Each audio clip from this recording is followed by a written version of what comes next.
Hello दोस्तों, welcome to law made easy. सबको रमज़ान मुबारक हो।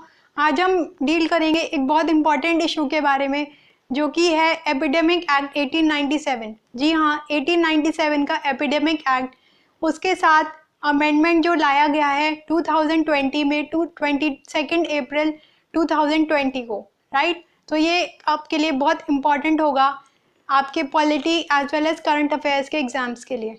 तो स्टार्ट करते हैं वीडियो। सबसे पहले हम समझेंगे 1897 का एक्ट, फिर नीचे नीचे जाते हुए हम डील करेंगे 2020 का एक्ट, राइट। तो सबसे पहले उसका ओरिजिन समझते हैं। किसी भी चीज़ को समझने के लिए उसका हिस्टोरिकल बैकग्राउंड समझने की ज़रूरत होती है। वो कैसे आया, उसका क्या हिस्टोरिकल बैकग्राउंड था, उसका क्या नेचर था, तो ये समझते हैं। जैसा कि आप सबको पता है कि ये 123 ईयर्स ओल्ड पुराना एक्ट है। ये अभी का एक्ट नहीं है, जैसा आप ईयर से ही समझ जाएंगे कि 123 ईयर्स ओल्ड एक्ट है। तो ये ब्रिटिशर्स के टाइम पे आया था और ये अभी का एक्ट नहीं है, इसलिए हमें अमेंडमेंट करने की ज़रूरत पड़ी प्रेजेंट टाइम, कोरोना के टाइम पर, राइट। वो हम लेटर ऑन डील करेंगे। देन ये स्टेट ऑफ बॉम्बे, मतलब एक स्टेट था स्टेट ऑफ बॉम्बे, जहाँ पे ये फैला था ड्यू टू प्लेग। प्लेग एक डिजीज़ थी जहाँ पर रैट्स की वजह से ये डिजीज़ फैली थी और इसीलिए एक्ट इन्फोर्स में लाया गया था, राइट। अब हम समझते हैं इसका नीड, ये इस एक्ट की ज़रूरत क्यों पड़ी। इसका नीड बेसिकली ये था कि कोई भी डेंजरस डिजीज़ अगर स्प्रेड होती है तो उसको प्रिवेंट करने के लिए एक्ट लाया गया था, राइट। अब इस एक्ट में खाली सिर्फ 4 सेक्शंस हैं, बहुत छोटा सा एक्ट है, तो बहुत इजीली आपको समझ आएगा, राइट। तो सेक्शन 1 में इसका एक्सटेंट और स्कोप बता रखा है कि ये खाली इंडिया पे अप्लाई होगा, होल ऑफ इंडिया पर अप्लाई होगा। फिर सेक्शन 2 में स्पेशल मेजर्स दे रखे हैं सेंट्रल और स्टेट गवर्नमेंट को, जिसमें सेक्शन 2 में फर्स्ट पार्ट में स्टेट गवर्नमेंट को पावर दे रखी है कि ना केवल वो लीगल अनाउंसमेंट कर सकती हैं, इसके अलावा वो जनरल पब्लिक को इन्फॉर्म भी कर सकती हैं। लीगल मेजर्स के अलावा उनके पास एक पावर है कि वो जनरल पब्लिक को, मतलब आम जनता को, वो इन्फॉर्म कर सकती हैं कि आप ये डायरेक्शंस कीजिए, मतलब आप ये गाइडलाइंस इशू कर सकते हैं कि आप ये कीजिए, जो भी निर्देश देंगी उसको आप फॉलो कीजिए, राइट। जब भी उन्हें कोई आशंका होगी किसी भी स्टेट पे या फिर किसी भी पार्ट पर, तो वो डायरेक्शंस इशू कर सकती हैं, राइट। देन 2A में सेंट्रल गवर्नमेंट के पास पावर आ गई।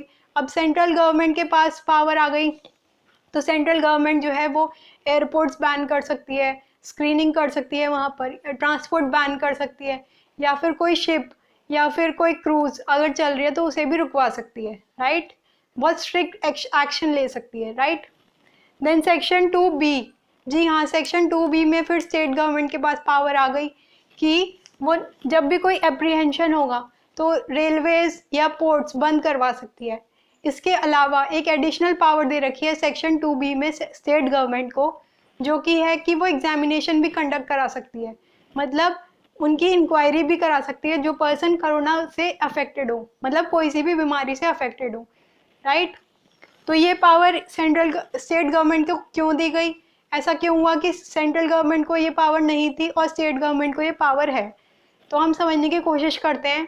आपने एक शेड्यूल पढ़ा होगा, schedule 7 of the Indian constitution, उसमें 3 लिस्ट दे रखी हैं, state list, concurrent list as well as union list. सबसे पहले यूनियन लिस्ट होती है, देन स्टेट लिस्ट होती है, देन कॉन्करेंट लिस्ट होती है, जिसमें मिक्स मैटर्स होते हैं, स्टेट भी कर सकती है और यूनियन भी कर सकती है।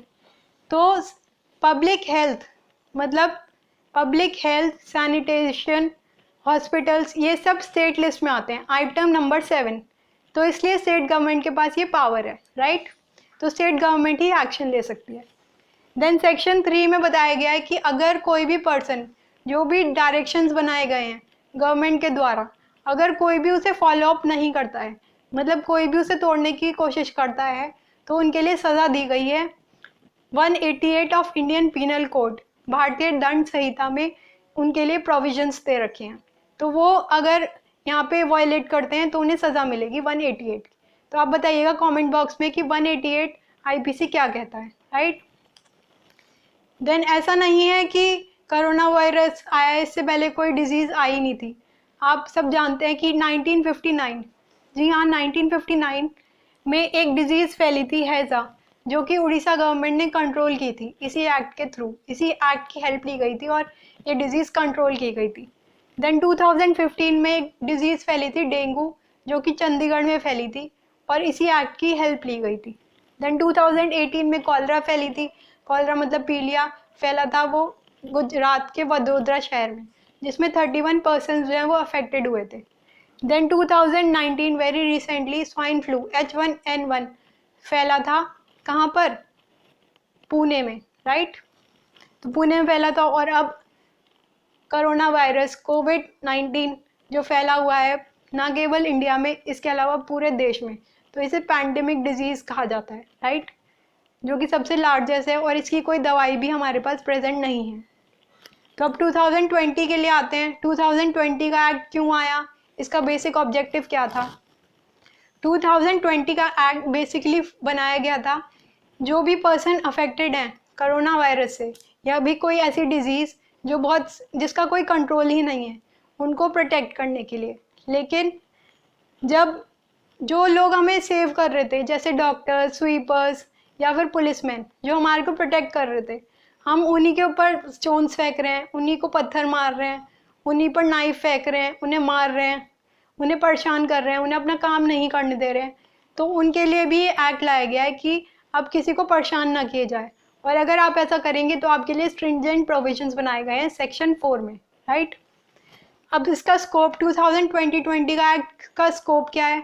आप सब जानते हैं कि 123 आर्टिकल, जी हाँ 123 आर्टिकल जो ordinance making power with the president देता है, legislative making power with the president, right. Ordinance के बारे में बात करता है, अध्यादेश के बारे में बात करता है, और यही same power 213 article with the state government है। दोनों की पावर सेम है, तो सेंट्रल गवर्नमेंट ने यही पावर यूज़ की और ये अप्लाई कर दिया। अब ये किन किन मैटर्स में अप्लाई होता है? या तो अर्जेंट सर्कमस्टांसेस हों या फिर दोनों हाउसेस जो हैं वो सत्र में ना हों, सेशन में ना हों, राइट। देन इफेक्ट, इसका इफेक्ट क्या हुआ जो हम सेक्शन 4 में पढ़ेंगे, क्योंकि बेसिकली इस एक्ट में 4 ही सेक्शंस हैं, तो इसका इफेक्ट ये हुआ कि ये ऑफेंस जो है, जैसा हम स्टोन फेंक रहे थे या नाइफ से उन्हें परेशान कर रहे थे या मार रहे थे, तो ये कॉग्निजेबल ऑफेंस बना दिया गया, नॉन बेलेबल ऑफेंस बना दिया गया, राइट। और इसका डिसीजन जो है वो within a span of 1 year ही लिया जाएगा, राइट। और investigation within a span of 30 days ली जाएगी। एक ड्यूरेशन मेंशन कर दिया, इन्वेस्टिगेशन 30 डेज के अंदर, 1 महीने के अंदर अंदर इन्वेस्टिगेशन हो जाएगी और इसका डिसीजन भी 1 साल में आ जाएगा। बहुत स्पीडी प्रोविजन बनाया गया है और डिले नहीं होगा, राइट। और अगर कोई अटैक होता है तो उनके लिए फ़ाइन भी इम्पोज किया गया और सज़ा का भी प्रावधान है। तो 3 महीने से लेकर 5 साल तक की सज़ा, जी हाँ 3 महीने से लेकर 5 साल की सज़ा हो सकती है अगर आप हमला करते हैं उन पर्सन्स के ऊपर जो आपको प्रोटेक्ट कर रहे हैं। आप खुद घर पे बैठिए और जो आपको प्रोटेक्ट कर रहे हैं आप उन्हीं के ऊपर स्टोन फेंक रहे हैं, बहुत गलत बात है। या फिर स्पेशल सर्कमस्टांसेस में इसका दंड बढ़ भी सकता है, 50,000 से बढ़कर ये 2 लाख तक पहुंच सकता है। तो आप देखिए इसकी कितनी ग्रेविटी है, राइट। और स्पेशल सर्कमस्टांसेस में अगर बहुत सीरियस नेचर का अटैक हो जाता है इन पर्सन्स के ऊपर, तो आपकी सज़ा 6 मंथ से लेकर 7 ईयर्स तक दी जा सकती है। तो मैक्सिमम सज़ा इसमें 7 ईयर्स तक दी जा सकती है, और जुर्माना जो भी वो बढ़ जाएगा, जो कि है 1 लाख से लेकर 7 लाख तक। 7 lakh is the maximum imprisonment, 7 lakh is the maximum fine and 7 years is the maximum imprisonment that can be given on if you attack on the person who are helping us, right, corona warriors।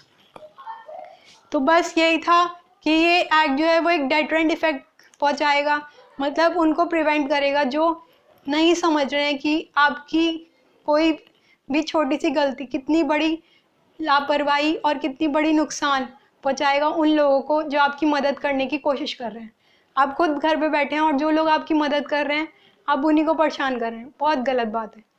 तो सबको समझना चाहिए, जो हमारी help कर रहे हैं उनको हमें सपोर्ट करना चाहिए, ना कि डीमोटिवेट करना चाहिए। तो प्लीज़ सबको मोटिवेट करते रहिए और जुड़े रहिए इस चैनल से। अगर आपको ये वीडियोस पसंद आए हों तो प्लीज़ लाइक एंड सब्सक्राइब कीजिए। अगर आप चाहते हैं कि ऐसी और वीडियोस आती रहें तो प्लीज़ बेल आइकन प्रेस कीजिए और अपने फ्रेंड्स के साथ शेयर कीजिए। Thank you. अगर कोई आपको डाउट हो तो प्लीज़ कमेंट बॉक्स में लिखिएगा। मिलते हैं नेक्स्ट वीडियो में with new interesting facts. Thank you. This is Drishti. Bye bye, take care.